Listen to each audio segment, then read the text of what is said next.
as heard on BBC Radio 4 on Tuesday, the 3rd of June, 2025. The Assassin, written by M.L. Elrick.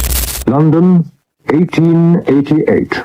Shawn Aloysius Belvin Windsor. What? Are you he? What do you want? Are you he? Get up! Get up, do you hear? In a moment. Shawn. First, I must leave you these. Brilliant shooting, sir. 1, 2 shots in the head, or the finger's width separating them.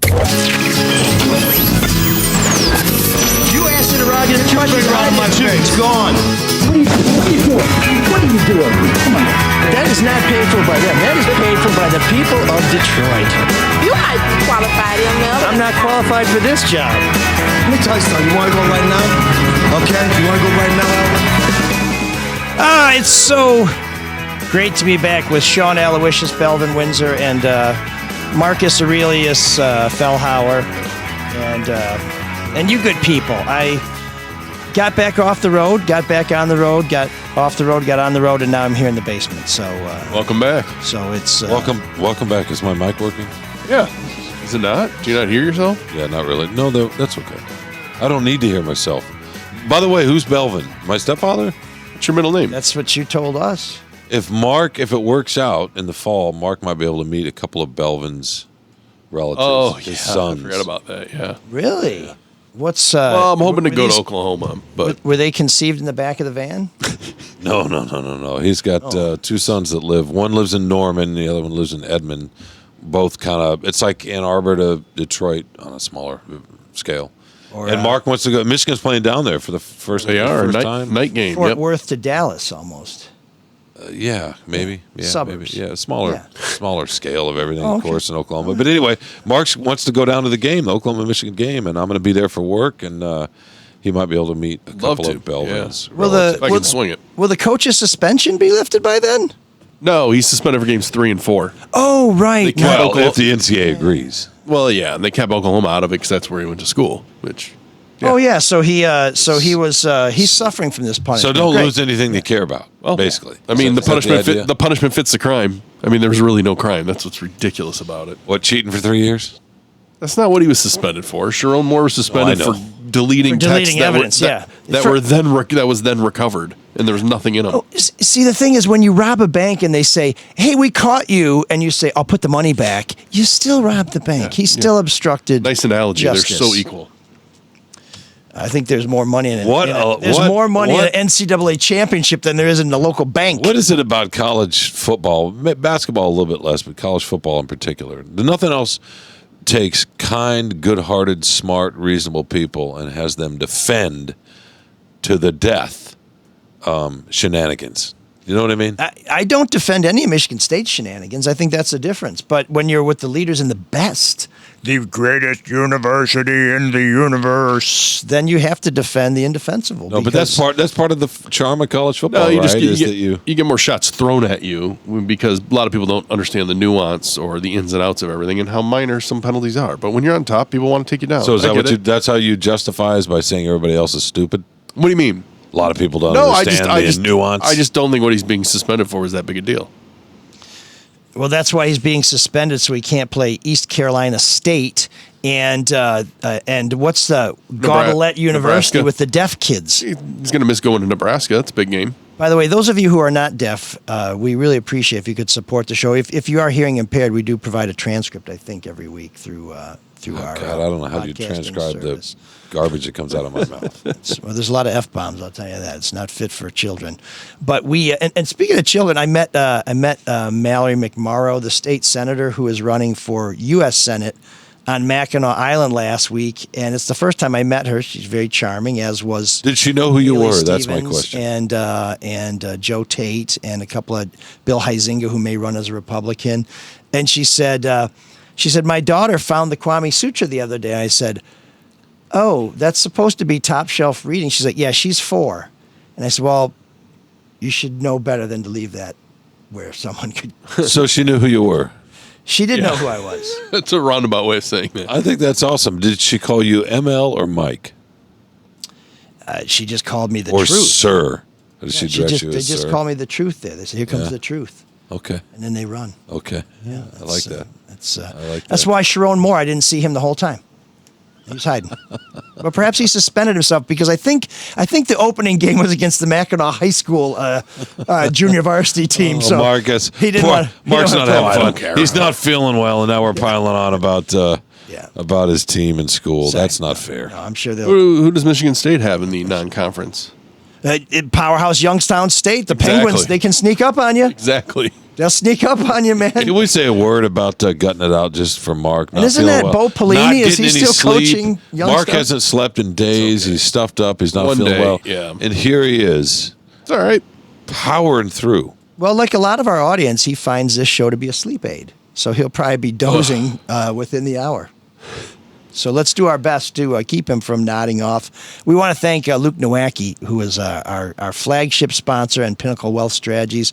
We'll tell you a little later on how Luke can help you navigate these troubled financial times. And, of course, the Caju Cafe, hey, save a little money, but spend a little having a good time because you probably need it now more than ever. We'll tell you what's going on at the Caju this week. Of course, August 1st, we want to see you out there at the Caju Cafe. That's a Friday. We're going to have Shasta Fox and the King's English performing live.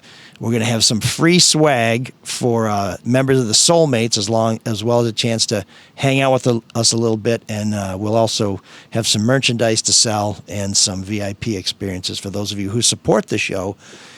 And those are our Patreon subscribers. For as little as $5 a month, you can watch the show. You support the show, keep us coming back week after week. And I'm going to give you a little behind-the-scenes thing. I had to tell the crew here that we are cutting back on our already paltry pay because it's hard to get sponsors. With the economy slowing down a little bit, our insertion ads are dropping off, which I think makes the listening experience more pleasant, but it also means there's less revenue for us. And so if you've been wondering whether this is a good time to become a soulmate, let me just tell you something. It absolutely is because we need the dough. We seem to make less every year, which is a little weird. But we're going to get to a point where it's like, you know what? We got better shit to do with our time than hang out together. Or maybe we'll hang out together at the Caju Cafe. Yeah, I don't understand. Well, maybe we can just do it at the bar. We don't have to do this. What's wrong with hanging out together? There's nothing wrong with it. I only do it to get paid. Yeah, Mark is... I would never hang out with you two. Yeah, he's like, I can do better than Do you this. think I drive all the way over here through all the weather and construction because of the money? Well, this is really cutting No, into... I don't. Certainly don't. This is really cutting into Mark's Counter Stallions time. Mark may not know what I get paid here, but you do. You think I come over here for the money? I think you once described your financial arrangement with this podcast as a tax situation. Where you, No, that's just a- you that's just lose enough money coming here that it actually is a tax benefit. That's just a bonus. Yeah, that's, I mean, in other words, it's what's the phrase when it's even? What's the A phrase? wash? Yeah, a wash. It's a push. It's Right, a wash. right. It's a wash. No, I come here for the company and to hang out and maybe we bring a little bit of joy and amusement to a few folks out there. Yeah, let's put a smile on the shut-in's face. You know what I mean? Yeah, those of you cisgender males out Plus, there. I never get to. I look forward have to a seeing. giggle I on look us. forward to seeing what you're going to be wearing. It's a weekly reveal. I enjoy that. It's always something fetching. Well, I'm back. I think permanently for a few weeks, and was Ireland, France, Mackinac Island, Brooklyn, Ferndale. So I guess I'm working. Ferndale's the highlight, of course. It is. It's a cultural. Indiana, center. Canada, because you flew into Canada, so you had to drive through Canada. Oh yeah, that's right. Jesus, Toronto. You've been doing a lot of driving. Oh, the deal was better to Ireland and back. Yes, for one person, it's not because of travel time and tolls and gas and whatever. More than one person, you save enough. The parking's cheaper. The flights are more choices because flying out of Toronto is like flying out of New York. You know, that's the hub for Canada. Yeah. So everybody flies out of a lot of direct flights, which is great. And I took Teresa to lunch. We got there a little early on the outbound flight. And we used to go to a hockey tournament every year. And in between, we'd play 2 games on Saturday. And in between games, we'd go to this bar called Arizona. And it's right down the road from a strip club. So we'd go there in the afternoon, and the waitresses there were staggeringly statuesque and very lovely too. But I mean, very some impressive physiques. And so the hockey team's theory was they work here during the afternoon, and then at night they work down the street and make the real money. But this place is really close to Pearson Airport, so I said to Teresa, which anybody here a Rush fan? Yeah. Oh, yeah. So you know what Pearson Airport is, right? I do not. No. Not. I guess I'm not a big enough Rush fan. YYZ. Oh, really? Yeah, that's the city code for Pearson Airport. I did not know that. Yeah. Wow, I learned something. So, Like DTW. like when you see the Alvin subdivisions, when you look at the map there's all these baseball references, like Warren Cromartie Park, and all these guys used to play for the Expos because Rush were big baseball fans, and this is before the Blue Jays, so all the player Of references. course they were. Baseball. That would be their sport. Sure. Why? Well, it wouldn't be basketball or. They're so cerebral. It could be hockey, perhaps. I mean, maybe baseball and hockey does have a little overlap. I've noticed that in the sports world, for at least in press boxes. There are lots of everybody will cover everything, but you have your things you love. And I've noticed over the years there are a lot of reporters, sports writers rather, that love baseball and hockey. That combo. And players too. And do not like basketball. Well, Every good hockey player is a shortstop. I don't know what it is about the muscles or what, but every good hockey player. they're probably just really good athletes. I mean, the best They athletes are. are shortstops. Right, but I mean, it's insane. And center fielders. Well, look at Javi crossover. Baez. I mean, to be able to go out to center field this year and play after playing shortstop, I mean, it shows what a great fielder he is. Yeah, and Tom Glavine, I think, was a hockey player. Larry Walker was a hockey player. A lot of Larry Walker. Hall of I Famers. haven't heard that name in a while. Played. Yeah, we're really baseball entertaining. We're really bringing joy and entertainment Sorry. to Let's our. go over more yeah, 90s so- baseball so- players. I could do that all day. Yeah, no, this is great for our audience. Trying to drive these guys out of the basement. But so with Teresa, I said, let's go to Arizona. Now, this is like 4 o'clock on a Monday. I Wait, thought, Arizona? This is the restaurant I was referencing a minute ago. We go in there, and it's the same thing. It's all these like incredibly gorgeous women wearing very skimpy things. Did And she she's know like- this before you guys went in, or you just? No, I said I want Recommended. to take you to this place, and I want to see if you notice Wait, anything. where is this exactly? Are you not listening? No, where? Carling View Drive in Toronto, just Okay, down the road from the airport. Are you writing it down? Okay, yeah. Boy, which one of us didn't get any sleep? Oh, I was just. I mean, I can't talk because I'm stuffed up, but I can I hear. was trying to think. Were we downtown, or we're out by the airport? Okay. Yeah, out by the airport. Yeah. So anyways, that was how the trip started with these putative strippers serving us appetizers. Great way to start a trip. It's a good way to go. Absolutely. Yeah, that's a nice family. No, well, you didn't have your kids. It was just the two of Just you. my wife. So did she not go on the motorcycle ride? No, she. So we went to Ireland, and I think we talked a little bit about that last week. Met up with Nicholas O'Sullivan, the namesake of my great grandfather. Did I tell you about Duggan, the Duggan connection? You You did, yes. So I saw him on Mac, and I didn't say, "Hey, cuz." So maybe he's still ghosting me on our potential genetic connection. But Teresa was going with some friends to Greece, and if you've ever been given the option between going to Greece with a bunch of 50-year-old broads, or doing something Broads. else. Like Mamma Mia? Oh my God. Yeah, well, that's exactly like it's going to Do be we like have an Mamma HR Mia. department here? Yeah, no. I mean, he's talking. The HR department's But talking. Drew's the head of HR, and believe me, he's going to be like, broads, why don't you say, tootsies or Or something. bitches. Yeah, or hoes. Dames. Yeah, I think we're okay. Yeah, Dames. Yeah, Dave. Yeah, it's got 3 malls up there with you there. It's so I opted to go visit a friend of mine in France who I worked with in Ireland many, many years ago. I hadn't seen her in 17 years, so I rented a motorcycle. And the day before I was supposed to ride out there, because my idea was I'm going to ride through the Alps on a motorcycle and then hang out with Claire for a few days and then come back. The day before I was supposed to pick my motorcycle, they sent me a notice that said it's canceled. What? They said, yeah. First of all, I rented it Sacre for... bleu. Wait. Just for some quick context, where do you fly in, for our listener? Oh. Where do you fly into? Where are you supposed to pick up the bike, and where are you driving I to? flew into Lyon, which is Okay. in the south of Yep. France. Yeah, the food. Yeah, and silk. foodie It was haven. a big silk center. But yeah, they have these little restaurants, the bouchons. They're really great. So anyway, they tell me the day before I get there, yeah, your bike's been. They'd already told me before that we had to cancel your bike because you had a 6-day rental, but 8's the minimum. I said, I'll do 8. Give me 8. Then they cancel. I say, well, the bike you reserved, I reserved a BMW 750, is not available. And I'm like, what the hell? That's not enough power. What is available? So, well, it was okay. So by the time I figured out where they were getting the bike, because they're like a broker, I contacted the rental place and they said, oh yeah, we got 750s. What's the problem? So I think they're trying to jack the price up on me. So I did a little research, and this is a free plug for an outfit called Good Motors, and you can find them in various cities. They're like an Airbnb. You go to wherever they have the bikes, you rent them. You don't see anybody. You just grab the bike, you take off, you bring it back. It's really cheap. It's really good, really reliable. So I ended up getting this Moto Guzzi 850. Oh, so an Italian bike through the French Alps. But on the other side of the Alps was Italy. So I probably could have put it on homing. And how was that? It was great. 850, you say? Yeah, it was really That's nice. a little better power. It was really nice. Yeah, my other option was like a Harley, which I didn't really want to go through the mountains on a Harley. So Would have been more comfortable sitting back with your arms up. maybe, but you're going into a lot of turns. There's a lot of switchbacks you're and right. stuff. I You're don't know right. if I want to be too relaxed when. And the thing is, these mountain passes in France.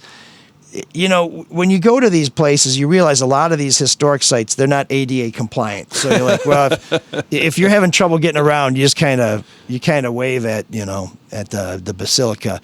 And if you are on the roads where we have all these safety things, these are 2-lane roads, which may or may not have a dividing line.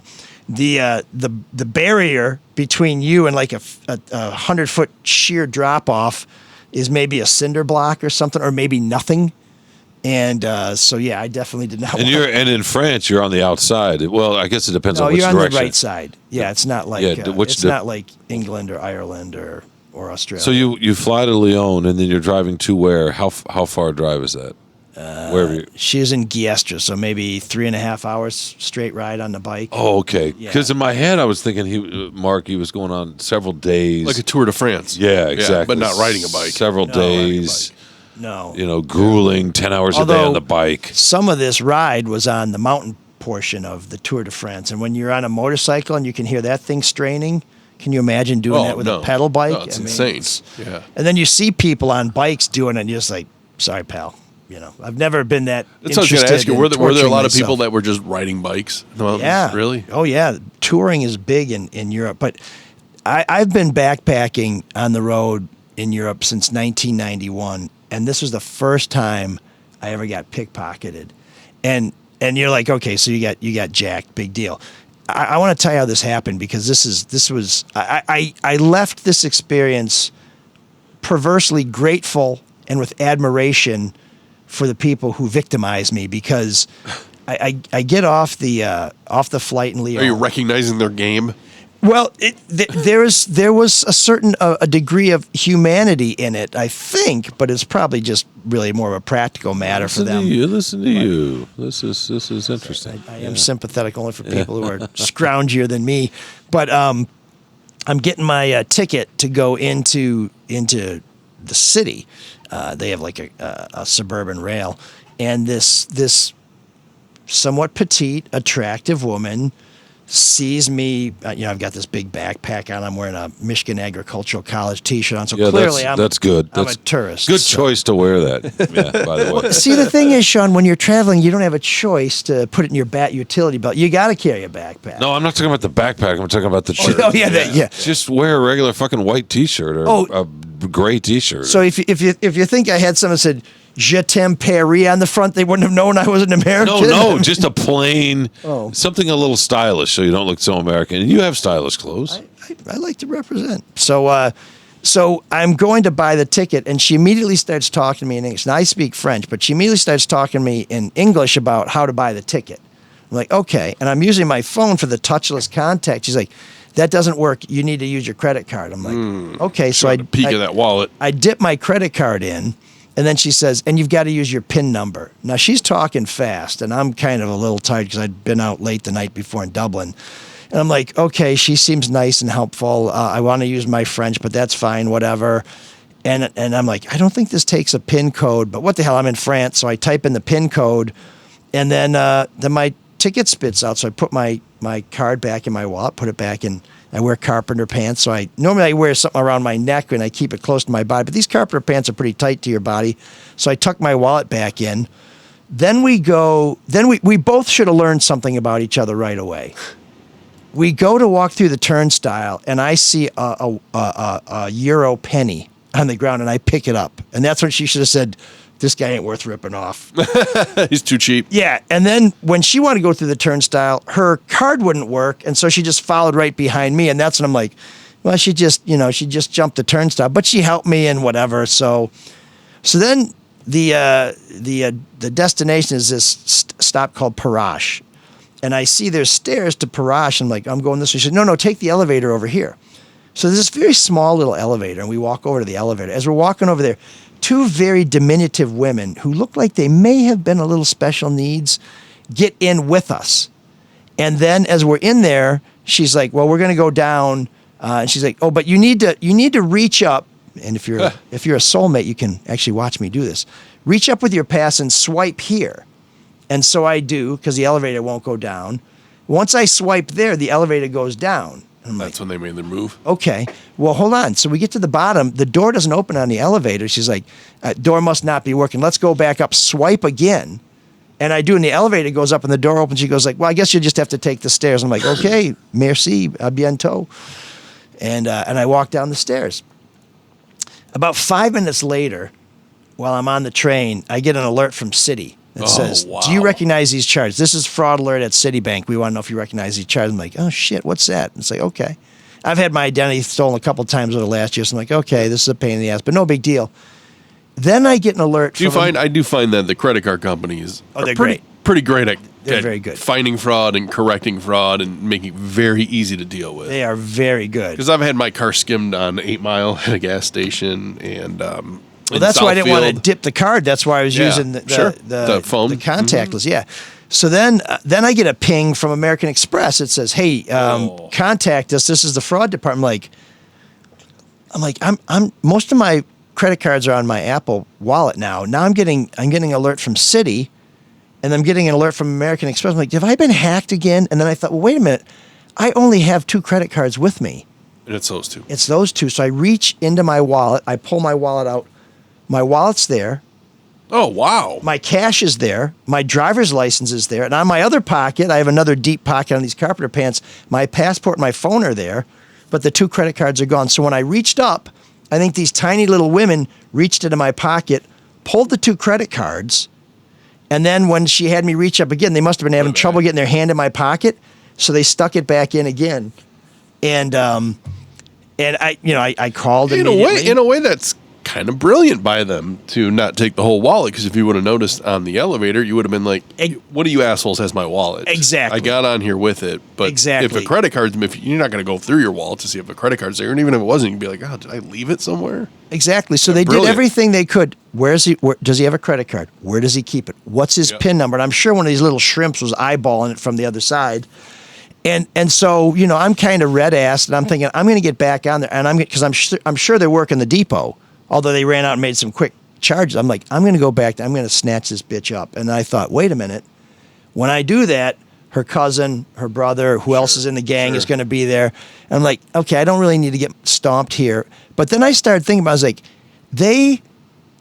none of these charges went through, so I'm not victimized. But the other thing is, if they had taken my passport, you're fucked. I'm screwed. If they'd taken my phone, I didn't even know how to get to where I was staying that night because it's all on my phone. So I ended up being kind of grateful, but also really admired how adroit they were. I mean, this was like. Are you gonna export it to the U.S.? Get a little gang amazing together? They didn't take the cash. Well, it was or at least some of it on the wallet. If you're watching, it's a little slim wallet like this, so you have to open this up to see what's in there. And there was a little cash in here.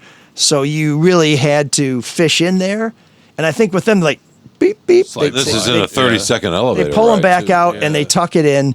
But they left my driver's license, which I was grateful for, too. I didn't need it, but it's one of those things where if you're going to sell that in Europe, now all of a sudden somebody blows up the Vatican. It's like, well, ML Elrick has always hated the Pope. And I'm like, whoa. Sounds about right.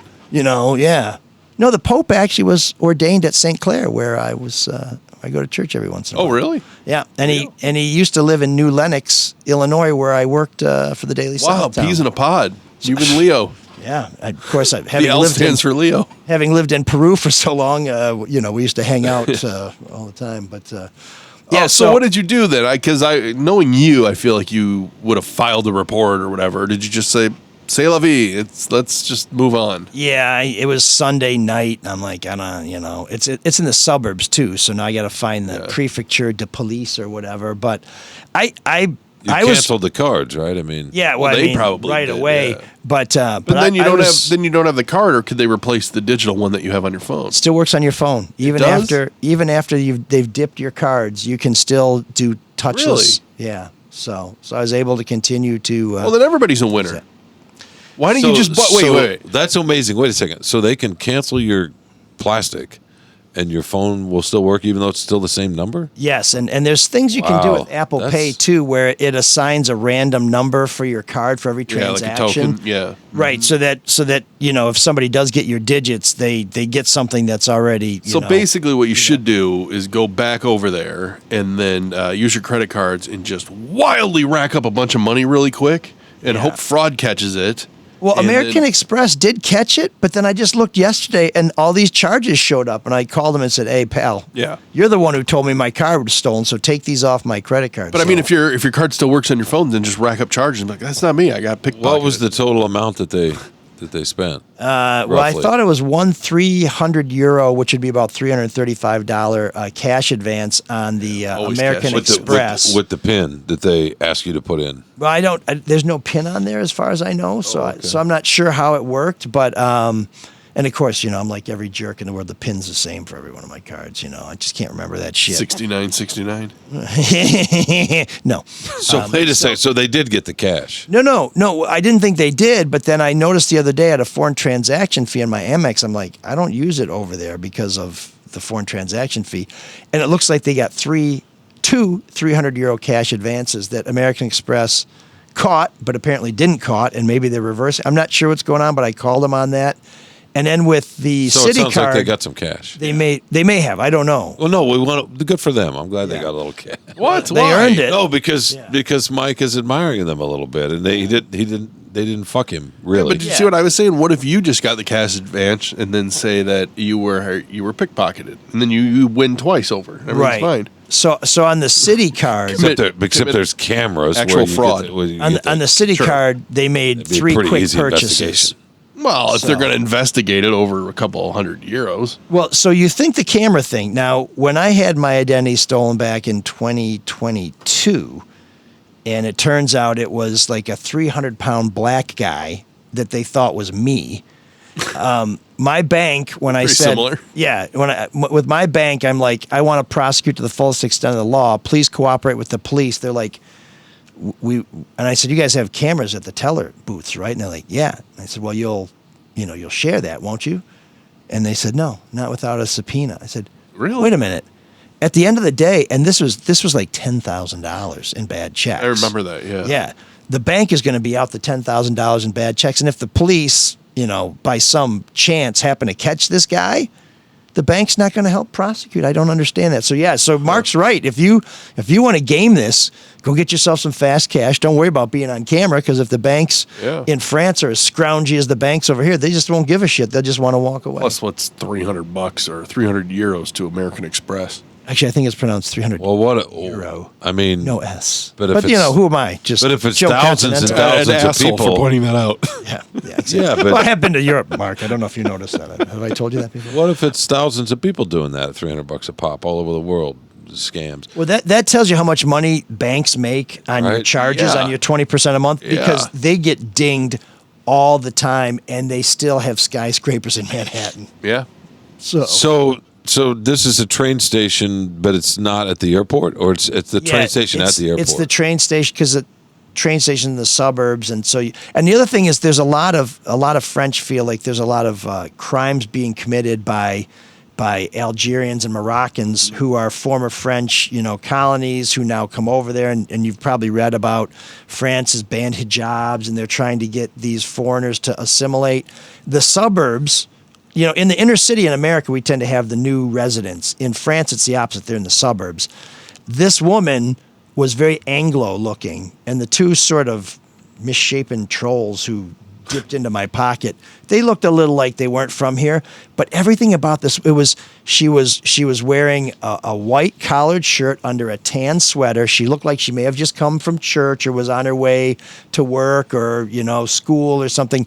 Everything was set up where the minute I walked in, they're like, "That's my bitch." Yeah, they knew that's our Mark, and I'm like, I've been doing this for almost 40 years.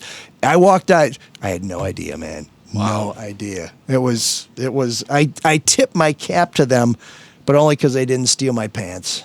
You remember the time? I think I've told this story on this pod where Nancy wants to know. I was in Oakland and in a rental car, and I was meeting Oakland, California, and I was returning a green jacket. Meeting my niece and nephew to be meeting for dinner, and I was coming straight from the ballpark, so I had my computer bag, and I left it in the car because I was tired and didn't want to carry it. That's a violation of company policy, Shawn. Yeah, I know. And somebody smashed the window in and took the bag. I didn't really care about the computer or whatever, or the bag itself. But being the idiot that I was, I think I probably had to do some finances on that trip. And I had a legal pad where I had every single password and username of every single account I have. Mortgage, insurance, the credit cards, the bank, buddy, all of it, including my main checking, and all of it. And as soon as I realized when I got back, we just started making calls. I had to change every single account and do all that stuff. Amazingly enough, nobody ever got anything. Huh. And didn't you say that some of the revisions they made to your column were some of the best you've ever had? Change the lead. Awards? Yeah. No, but that was. I felt like such an idiot. I mean, our entire was in a legal pad. I mean, there were probably 20, 25 different things that you just. I don't know. You go get a deal at Firestone 10 years ago, and you open up a card because it gets you. Yep. And there's no. I don't pay anything on it because it was paid off with the interest free. But it's something that somebody could go, right? So you know what I'm talking about? You're 20 years worth of that kind of stuff. Well, the worst part is if you put it all on one list. Without the list, you don't know what your accounts are. That's like you're going to forget one. No, exactly. Like, when did I have an account at Penny's? Exactly. And I just had never wanted to put that on a computer somewhere because I was more paranoid. Do you do it? Somebody getting in your electronic stuff and taking everything. Do you do it now though with all the biometrics, like on an iPhone? Just save all your passwords in there. I'd save a few. To scan your face. Well, some won't because you have to change them so often. And but anyway, no, that was called the when I got the rental car because it was cold that night too, and I had to go back over the Bay Bridge with glass all over the seat and all this, and I went straight to the rental car place, and they're like, "Yeah, this is the Oakland tax." Yeah. Oh, jeez. They had clearly seen. I mean, it was no big deal. I was like worried about talking to them about my idiocy, and they're like, "Why are you worried? This happens all the time." We paid for parking at the Holiday Inn in Brooklyn on Saturday night because a buddy of mine who lives in Brooklyn. I said, "I got a spot on the street. Can I leave?" He said, "Don't leave anything showing. Don't even leave a pack of gum." And I said, "Dude, I'm tired. I'm paying for parking. I'm not gonna." But I mean, when you get to those big cities, man, smash and grab. It taught me because I travel all over the country and go through, and I probably had relaxed a little bit too much. But ever since then, I never leave anything, even in my own car. I don't even do it at home because there's been robberies around this area. Yeah, I put it in. People just walk by and Drew's had his car stolen out of his driveway twice. I just put it in the trunk. Yeah, that's company policy, Shawn. Put that laptop in the trunk. Yeah, just the problem is it can get. Well, yeah, I worry about temperature and so on and so forth. Yeah, you want it to be in working order when somebody steals it. Well, I was thinking more for you, but I always take my computer bag wherever, but for whatever reason that time I was like, I don't want to lug this, and it was a tight little ramen spot, and it was crowded, and much. The dinner was excuses. Once again, dinner was great, by the way. Done in by the cuisine. Oh man, the geeks have inherited the earth. Did I do that? What a dork. Does him wanting to play with us again mean that he's turning into a geek, or we're turning into cool guys. Otherwise, it was a great trip, and I will tell you the highlight of the trip was riding back through a tunnel in the Alps with "View to a Kill" playing in my earbuds. Duran. Yeah, and I was just sitting here thinking, You're James Bond. this is so cool. And then the tunnels are really dark, and I'm like, I'm not sure I see where I'm going, so don't go faster. And then I was thinking about Daniel Craig. You had no headlight on the Moto Guzzi? I do, but you're wearing sunglasses, and then you go underground real quick. Like there's no shoulder, so you don't pull off to move. So it's the lighting changed, and the whole time I'm thinking, this is so cool. I feel like James Bond, but don't go faster because you'll die. And then I kept thinking of Daniel Craig riding along the top of those tiled roofs in Skyfall. I thought that nobody can do. That's impossible. That's just. Or you're thinking of somebody did it. the redhead in You Only Live. Wasn't that you? No, was that? No, that wasn't You Only Tiffany Live Twice. Case from No, Diamonds the Are Forever. Italian, the redhead, the bad guy, and what? It Famke Janke. was the what? No, it was one of the early Bonds. One of the early One of the Bonds. first 3 or 4. Oh yeah! Oh my God! I think about her all the time. From Thunderball. Thunderball. Oh, my Yeah, God. yeah. She was on a motorcycle. Yeah, Took the where- helmet off, and where she blows- oh. and the red hair just spilled out over her shoulders. And, yeah. She got killed at the Junkanoo. Yes. Oh, she's just dead. That's the tag. That's the line, right? Oh yeah. They're Wow. dancing, and he sits her down, and she's been shot. She is staggeringly gorgeous. And So you didn't have hair spilling out when you took your helmet off, and like Fabian or something. no, You like didn't Fabio. Or Fabio. You didn't put extensions on. No, For the trip. But I that would have been fun though. I didn't have the hair, but I do have the impressive pecs. So I'm feeling very chesty on that Italian. Did you hit a one. bird like Fabio? No. Actually, Did I you heard- get that- Do you remember that reference? Do you remember when he got hit by a bird? No, but I hit Oh, I man. hit a bird on my motorcycle when I lived in New Hampshire, and just stunned it, and picked it up, and was walking through these backyards thinking, what the hell am I going to do with these birds? And I saw a woman who had a bird cage in her kitchen window, and I said, can you help me with this bird? And she took the bird, and gross. it flew away later that day. It was fine. No, Fabio famously was in front of a roller coaster. It was like the first time that roller coaster was riding. So the video is him like it's waving goodbye with everybody on the roller coaster, and then comes back and he's just covered in blood because he hit a bird on a roller coaster, just splattered on his face. Probably thought about nesting in that magnificent mane of his. I had that happen. A buddy and I were driving. We used to have a Jeep Wrangler, and he just had his arm like in the window and just hit a bird, and it literally like exploded all over his arm. It was so gross. Damn. I know. And then Sorry. your buddy Dave Yeah, Winfield. they're light, right? That's how they fly. They're Yeah. bone So- Hollow bone bones. density. Thank you, Dr. Shawn. Yeah. Yeah. There you go. But by the way, you wanted the Geek of the Week because you're not feeling well and you need to get out. Well, and you're going to be the first one complaining that this is going too long. Mike wants to keep talking about Europe. Okay. Well, no. It's a But show. I want to keep listening. Listen, I want to tell you what I Call heard him later. from some celebrities. They told me, not people I was hanging out with at Cannes, but some other celebrities. If Donald Trump is elected president, it's the end of the nation. He was, right, but we're still here, right? And then I heard from some other people that if Kamala Harris had been elected, it would have been the end of our nation. But again, here we are. Since it appears that we may be screwed either way, why not ask Luke Nowacki for help managing your financial portfolio, your investments, as the country implodes like the last days of Rome? What do you have to lose? Because those of us who aren't even good at math know this. You can't lose more than 100%. Security investment advisory service offered through Osaic Wealth, Inc., a member of Infra SIPC. Osaic Wealth, Inc. is separately owned in other entities and or marketing names, products, or services referenced here are independent of Osaic Wealth, Inc. Securities and investment advisory services offered through Osaic Wealth. member FINRA-SIPC. Osaic Wealth. Inc. is separately owned and other entities and or marketing names, products, or services referenced here are independent Osaic Wealth. Inc. Because when you call Luke, have I been away too long?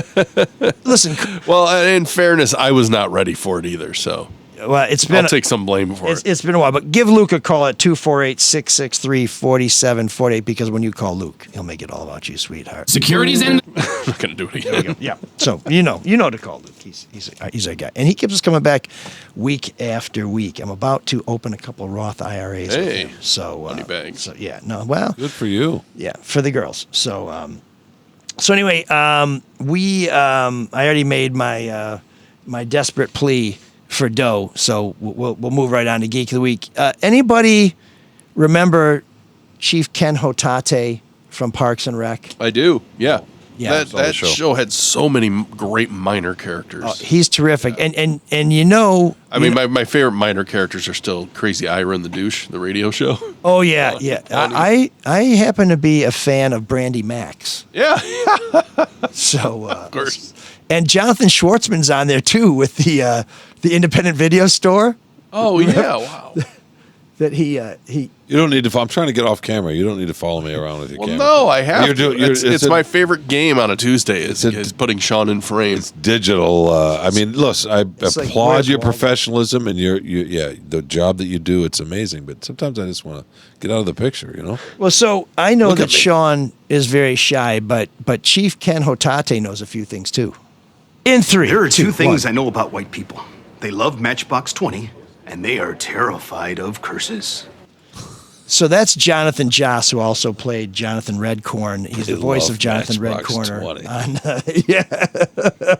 I mean, who else does? But and he played John Redcorn on King of the Hill. He was killed the other day, and there's some controversy over why he was killed, and they're still trying to figure out who killed him. Well, they've made an arrest.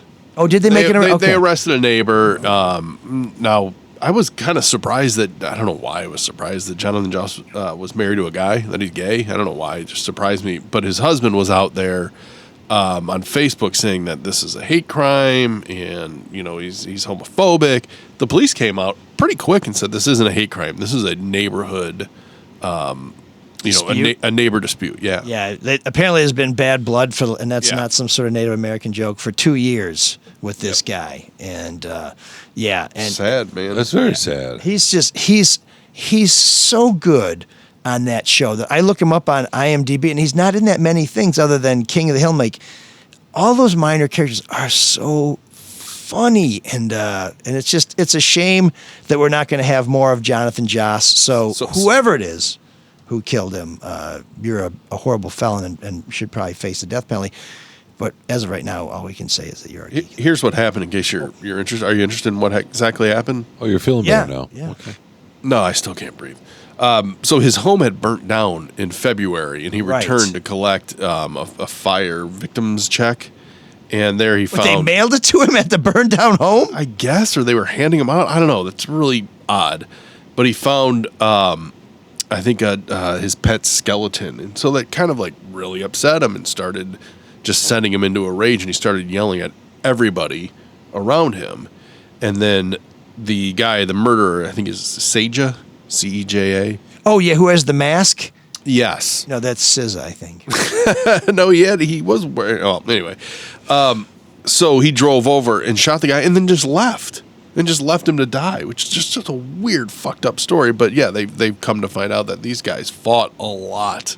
Over Matchbox 20? Over Matchbox 20, there you go. Yeah. Okay. Well, anyways, let's let justice run its course. But in the meantime, we can say without reservation that if you killed Chief Ken Hotate, you're at least our geek.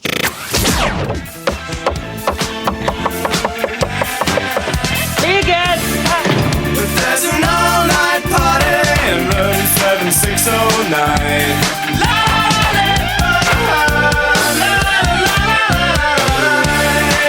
And you can dance together all night if you've got the time.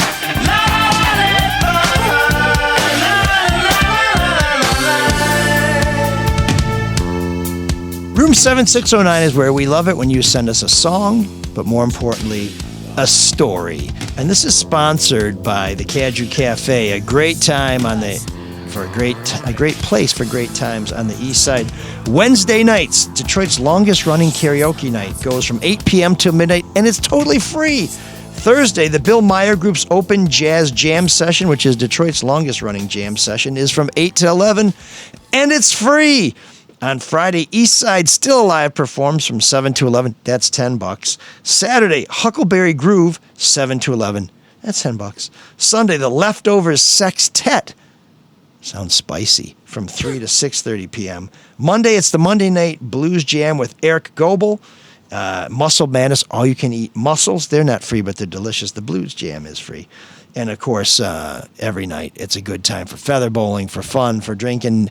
The beer garden should be open soon if it's not already. The garage bar, my favorite spot. So no song this week, no story, but since it's all about me, I'm going to take you with my friend Thomas Dolby back to Europa.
Pictures on my windowsill, but that's not quite the same.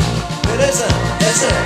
Europa, my old friend. We'll be the pirates again. Europa, oh my country, Europa. I walk beside you in the rain. Europa, tirade bloodway. Blowing from the harbour port, she was back in London. Pushed past the paperman, calling her name.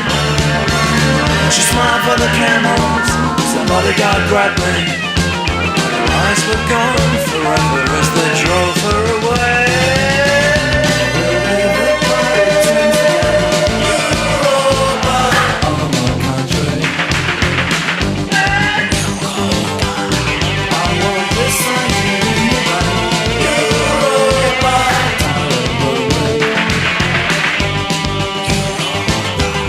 we'll be the pirates again. Europa, oh my country. Look at my country now.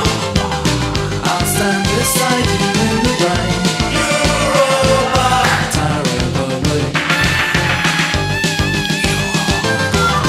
Darling, somebody once said, Europa, oh my country. I walk beside you in the rain. So one of Thomas Dolby's school chums was Shane McGowan of the Pogues. Can really? you, they used No, to not at all. apparently hang out at the back of the classroom and cut up. Can you see those two hanging together? Not one bit. And I had no idea that Thomas Dolby had more than one hit. Yeah. Well, there's Hyperactive, which is kind of a fun tune, and then She Blinded Me with Science, Yeah. of course. But Well, that one sucked.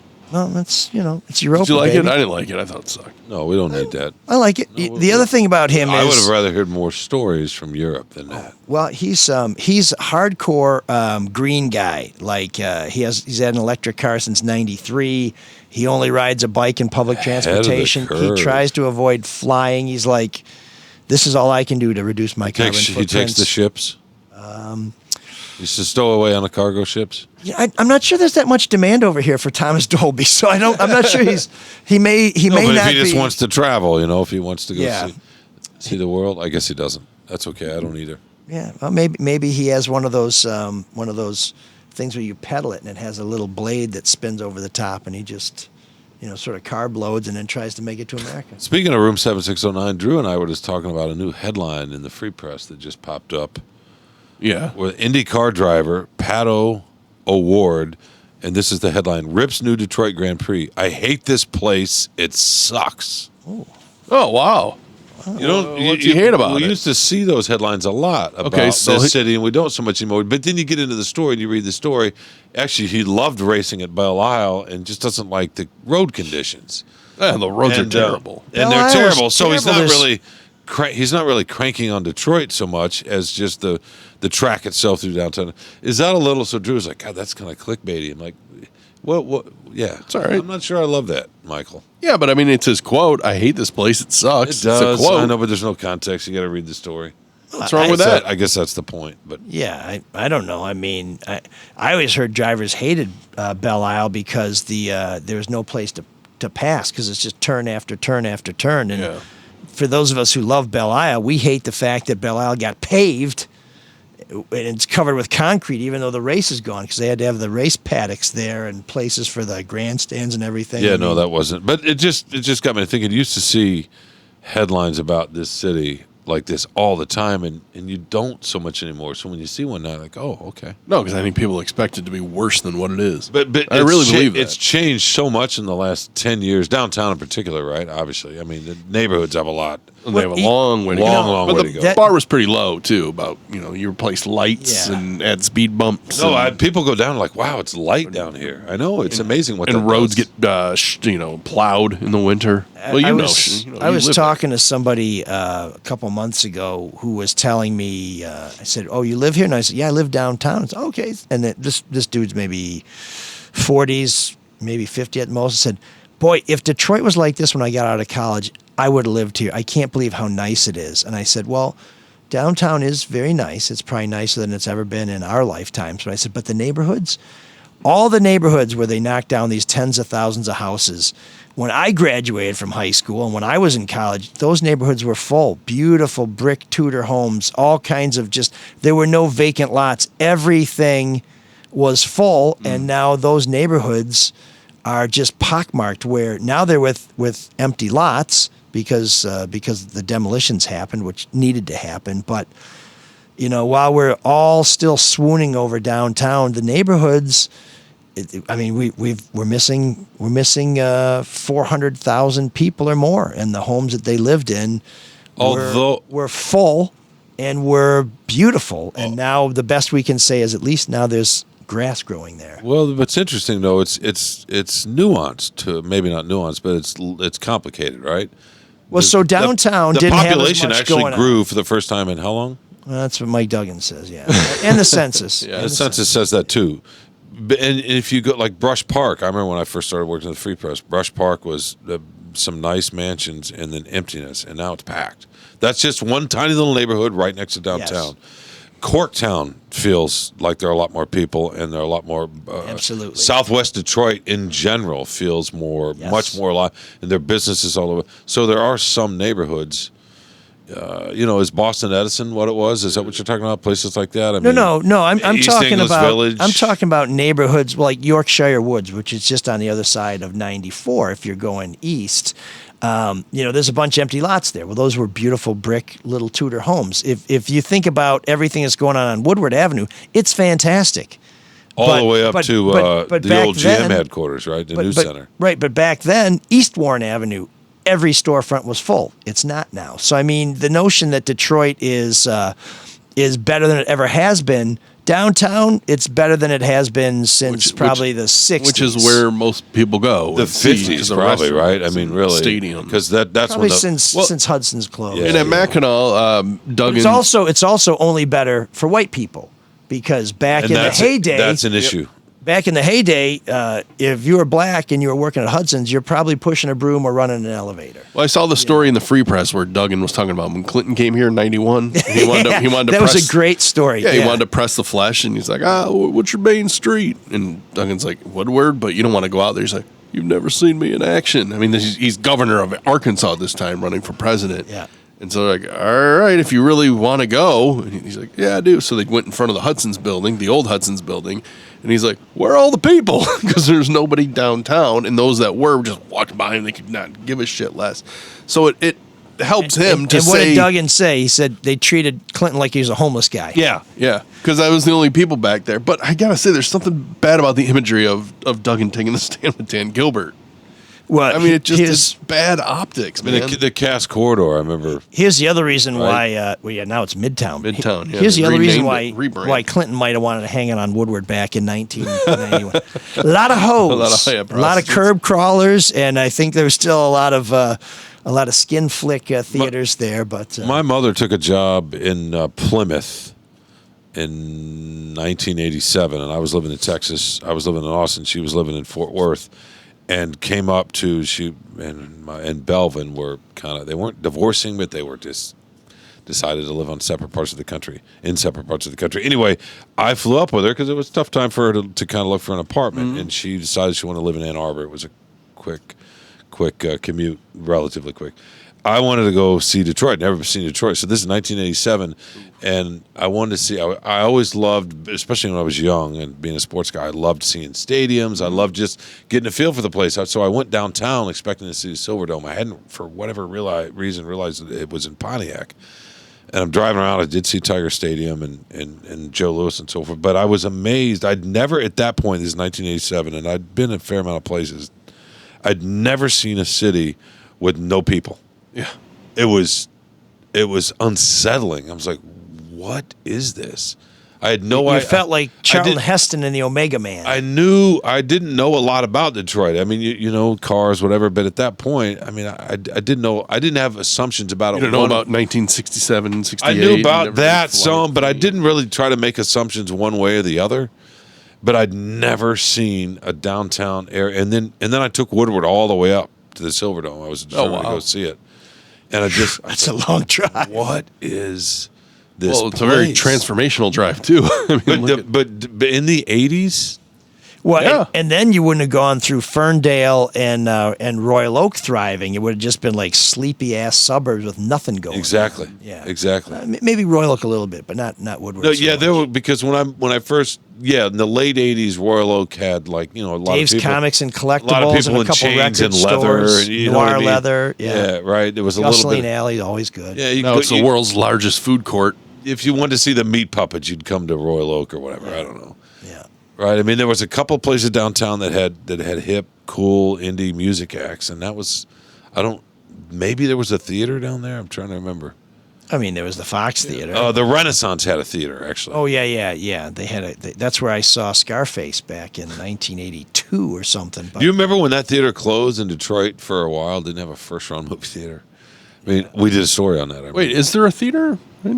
I the thought that Renaissance was the last GM one. reopened it, but I think it's since closed. Yeah, I don't know for sure. That's think crazy. there's not much in the Renaissance Center. Yeah, and it was hard. Simple things, hard to find produce. I'm sorry, I don't know why we got off on all No, this. Well, you're Well, talking well- about clickbaity. Yeah, well, Clickbait article in your free press. Mark mentioned Duggan and Gilbert together and whether it was unseemly. I will tell Not you. unseemly. Just the optics of it they're kind of off-putting. Well, I think. Duggan and Gilbert did about an hour on stage at the Mackinac Policy Conference at the Grand Hotel last week. And if you were wondering whether Dan Gilbert is going to support Mike Duggan for governor, I think that was answered. This was like, this is your life, my dearest friend and lover. I mean, they were so cozy, and Duggan immediately puts in an endorsement of whatever Gilbert wants to do at the Renaissance Center. And they were just. Wait, what's he want to do? He wants what? 275. Demolish some of it and preserve some of it, and he wants tax credits to do it all. But these guys were slapping backs and laughing, and I mean, it was. Side note on that: don't you think that's kind of backfired on him in a way? In that he thought people were like, "No, we got to save the Renson," when most people were like, "Good, tear it down. We'd rather open that up to the river. Get rid of it. It's ugly."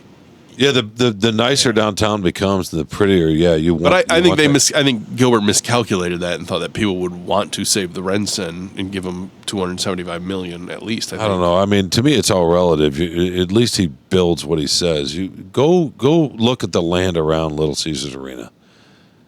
Oh, you mean compared to Illich? It's still fenced off. It's and that's turning into pretty good real estate at this point, right? Well, I wrote a column 1 year ago that said the Illiches said when they were doing their District Detroit 2.0, it wouldn't be like the last time. They would build what they said they were going to build. They said they'd build it when they were going to build it. And it turns out they didn't own the land under the first thing they wanted to build, and they were going to negotiate it. It's been a year since then. And the whole hang-up was the Illiches thought, well, it's a parking lot at Comerica Park. So, yeah, we'll give the stadium authority $25 million for the parking lot, but then we'll immediately get to invest that $25 million back into Comerica Park. And the county was like, no, that $25 million is supposed to benefit all of these other places. It's not just like you give us $25 million and we basically pass it back through to you to make your ballpark better, which really technically isn't your ballpark. You just have a 99-year lease on it. And here it is a year later. They're still not. And I talked to somebody who knew the Ilitches very well, and maybe I'll put a link to that column in the show notes this week. But this person said, the thing is, other developers get embarrassed and they go ahead and do stuff. And they said, Chris Ilitch will wait till the last minute. If Chris Ilitch thinks that he'll take 10 years of shit to save a nickel, he will take the shit until he believes that the conditions are the most favorable possible for him to do what he's going to do. I don't think Mike Ilitch was like that, but Chris, he's like, Chris can take whatever kind of heat you give him. He just, until he thinks it's the perfect deal, he's like, I don't care. Screw you. Which is what we're seeing play out here. Yeah. No, because that should almost be that could become an extension of downtown in a way. Well, Stephen Ross is building his Michigan Innovation Center, and people thought that Ross and Ilitch would make a difference because Ross builds. He's like, we got to go. And Ilitch is like, I don't know, maybe there's a better deal out there. I mean, even the area around where have you been? It's sort of the new center-ish kind of where the Pistons practice place is, the Pistons Performance Center. Yep. Yeah. That is changing. And you start going. They just rebuilt the bridge that if you go down towards Wayne State, Third Street, whole corridor through there is. It just great. keeps expanding and going up. Yeah. Well, so Elrick, you mentioned Warren, and there used to be building businesses all along there. Is that was it Warren that you said? Yeah, East Warren between say Connor and whatever. Did they go elsewhere, or were they storefronts that just closed because there were no people? I mean, they were dry cleaners. They're little, so little they're small Coney businesses. Islands. Well, that sucks. Some of the restaurants moved, like Cavan's moved out to Warren. Cal's Pizza moved to Harper and then eventually moved someplace else. The China Club was a nightclub. They closed. There's a dog food place that's always been open, so that's there. Well, this is capitalism, right? Sure. We gain over here, we lose over here. Mark, I was at a high school graduation last night at Eastern at their commencement, or at their basketball building. Actually, they do a lot of things there. And I decided Convocation Center. Yeah, and I decided the George Gervin Center, I think. And they changed it? I think it's the George Gervin Center now. Yeah, but anyway, I hadn't been over there in a while, and I went to school. I finished my school there, and I decided to come back on Washtenaw. Actually, I went to Depot Town across starting where the Eastern's campus sort of ends, heading west on Washtenaw all the way to 23. Mm-hmm. Half the businesses, I'm probably exaggerating a little bit, were closed. Yep. I hadn't been on that stretch for a while. I was like, what is going on? I'm sure COVID did a lot of them in there, like you're saying. But Depot Town was kind of nice. And Depot Town is nice. Further east, though. It is. And then some of the that used to be a big thoroughfare. And then on Cross Street that turns into Washtenaw, that's right across from Eastern, there used to be bars and restaurants. Yeah. It was never a big... Is that where the Wooden Nickel was? Yes. Yeah. The Wooden Nickel was turned into a Thai place, but it was closed. I mean, shuttered. And there were several other... I'm like, wow, this is a bummer. I mean, it's just... So you like see this in Detroit, and then you see... Did you see the statue of Earl Boykins? How big was it? Well, it's life size, so nobody sees it. Yeah, just trying to. But anyway, no, it's funny. I hadn't been there in a while. Not funny, but I hadn't been there in a while. Anyway, we're looking at Cyrus. Is that what we're looking at? I was gonna thank our new soulmates and our donors. Okay, we're done with that. There were none. So no soulmates while I was going. Come on, folks, what's going on? Do have just one piece of feedback from Dan. Just curious, is ML back from the EU? If yes, is he blasting up to Mackinac this week? And what kind of investigative watchdog content is he after? Also curious, when he's at an event like that, is everyone kissing his ass? I wouldn't be surprised if lobbyists try to send him bottles of good wine and offer him a luxury suite upgrade. Sadly, no one tries to cater to me, which is probably as it should be.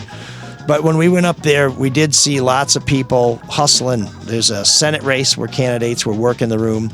The governor's race, this thing was like a coronation from Mike Duggan. It was more like a political convention, but since he's running as an independent, there's no political party hosting it, so the Detroit Regional Chamber decided to do everything they could to advance his gubernatorial Is that kind of a conflict of interest or no? Well, if you're one of the other people on the program who's running for pissed. governor, you're probably, hey, what the hell's Be a going little on pissed here? off. Yeah. I mean, it's at least be subtle about it. And there were some the mayoral candidates were there, and they had a debate. And I will tell you, having watched the debate, like many of the people at the conference, and these are political, nonprofit, and business leaders, they're very connected, very savvy. They watch this stuff closely. Our field of mayoral candidates is very underwhelming. That's putting it politely. Yeah, and there are some folks who better get feisty because it looks like Mary Sheffield is going to make the runoff and possibly Pastor Solomon Kinlock. There's two ways that you get to the final two because it's nonpartisan, so the top two are going to advance. You either build yourself up, which is harder, or you start tearing people down, which is a little easier. And right now, everybody's just kind of running in place. So I'll include a link to my analysis of the debate in our show notes as well. But we're going to be making some decisions pretty soon. August is here 2 months from now, and we'll see what happens. But boy, oh boy, Mike Duggan may be the man to beat in the mayor's race, and that is in the governor's race. Yeah, the governor's race, and that is really something. Well, the smartest thing he did was run independent because everybody hates both parties. Yeah, although I think if Pete Buttigieg had announced earlier he wasn't going to run for governor as a Democrat, Duggan might have stuck with the Democrats because there's some inherent benefits I think it's to smart having that it's smart that he's running as an independent. Harder, but he's done it before. Well, he is the master of winning plurality elections. He knows how to get to that number that's less than 50. So we'll see if he can do it again. And maybe soon we'll have somebody on to provide a little punditry on the race. But or not. We hope that we'll have Erica back next week. That would be great. And what a jerk. And we hope to see you guys next week because you've become soulmates and can watch the show. So, Mark, I hope you're feeling better soon and get some sleep. I'm going to try and get a little rest myself. And Shawn, you haven't been on the road for a little bit. That's got to feel good. Yeah, I was off for a bit. Back to work, though, this week. It's got a really good clickbaity headline for your column, too, by the way. Who does? You do. Do I? Lions lose one of the best in Frank Ragnow. That could have been the title, but then there's no replacing him. Oh, wow. That's kind of dire. Well, there's not. I mean, they can. They will have a center, though, right? They'll have a center. No, there's no replacing him. It's not going to be like touch football at lunch where they actually have where he got a really snaps into himself. They have a fairly good replacement, all things considered. They have a pretty good promising. But yeah, he's an all-pro. You're not going to just replace him with an all-pro. No. They have a promising young player who could be really good in a couple of years. But for this season, yeah, you can't replace him. So they'll take a little bit of a hit. Oh, Jared Goff will take a big hit, maybe. Yeah. Damn. So, okay. Back at it. Yes, sir. Oh, by the way. Good to have you back, by the way. I will say, Speaking after my trip, I now consider myself a Lyon fan. Okay. Really? Not the Detroit Not Lions, a PSG fan? The French Lions. Yeah, no, I figure that's what you Beautiful place. Maybe I'll see you guys there next year. Okay. Did you see Cyrus when you were there? I said Cyrus New Parton. That means we're. Can you dig that? Can you dig it? We're leaving. Can you dig it?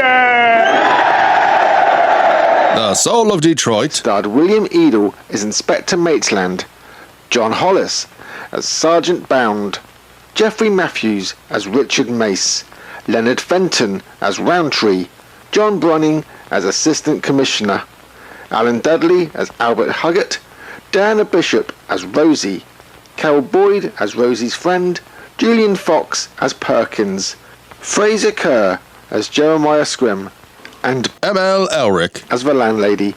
Produced by Mark Fellhauer.